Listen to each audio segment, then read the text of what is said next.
Thank you. And now to Education Nation and the urgent task of fixing America's failing schools. Dennis Van Roekel is president of the National Education Association, the largest teachers union in the country, and joins us now here in the studio.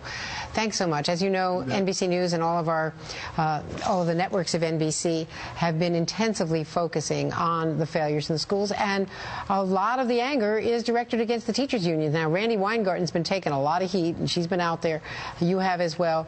Yours is a larger union, and very frankly, reformers say, both inside and outside the administration, that you are more resistant to reform even than Randi Weingarten has been on negotiating new, more innovative contracts. NEA members have fought for and implemented reform efforts for years, all across this country, from Evansville, Indiana, to Denver, Colorado, to Putnam City, Oklahoma, to Seattle, Washington.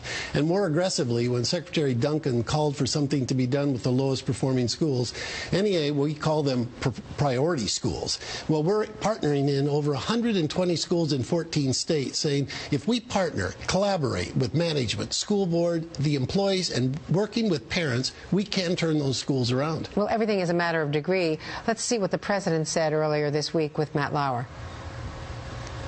You can't defend a status quo in which a third of our kids are dropping out. You can't defend a status quo when you've got 2,000 schools across the country that are dropout factories. Ultimately, if some teachers aren't doing a good job, they've got to go. Now, what do you say to the president? What do you say to that teacher whom we showed on with Brian Williams on Sunday, who said, I want to come in on Saturday. My kids in the Bronx need the special help, need more phonics, need more grammar. And the contract says, now I know it's not your contract in New York City, but the contract says I can't.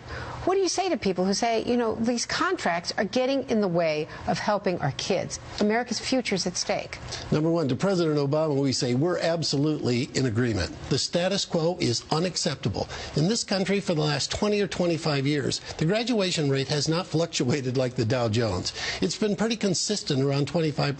That's totally unacceptable. In the 21st century... Don't the teachers bear some blame for that? We are part of the system, and that whole system has to be transformed. But it doesn't do any good to point fingers and blame. It's a systemic problem, and all parts of that system need to be part of the cure. We want to be part of that. But we need to have the support and cooperation, collaboration with administrators and school board, and our partnership with parents. We can change this, but it'll be done in cooperation, not by pointing blame. Well, I hope something does happen. We hope that this sparks a real conversation. Thank you very much for joining us. Thank you for being here. We're excited to be part of this, and we know we can change education in this country. The future is way too important for us to fail. Well, we can agree on that. Thank you. Thank you. And up next, well, first, log on to our website, educationnation.com, and join the conversation. Be part of the action. And up next here, politics gets personal in the New York governor's race.